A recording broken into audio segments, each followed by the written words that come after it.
নমস্কার।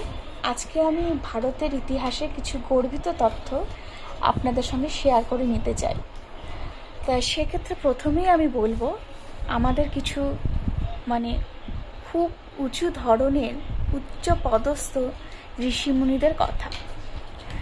প্রথমে বলবো অগস্ত্য মুনি, যিনি ভারতে কেন সারা বিশ্বে প্রথম বিদ্যুৎ আবিষ্কার করেছিলেন, এডিসন টেসলা নয়।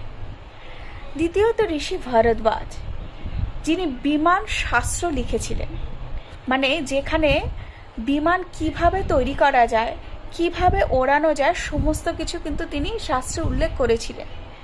রাইটস ব্রাদার্সরা নয়। তৃতীয়ত ভাস্করাচার্য মুনি, যিনি মাধ্যাকর্ষণ শক্তির আবিষ্কারক ছিলেন, নিউটন নয়। চতুর্থত পরমাণু সিদ্ধান্তের জনক ছিলেন কনাদ ঋষি, ওপেনহাইমার নয়। এছাড়াও আমরা যদি ব্যাকরণের স্রষ্টার কথা বলি, তিনিও কিন্তু ছিলেন আমাদের ভারতীয় পাণিনি। এছাড়া দাবা খেলা, জ্যামিতি, শূন্য, পাইয়ের মানও কিন্তু ভারতেই তৈরি হয়েছিল প্রথম।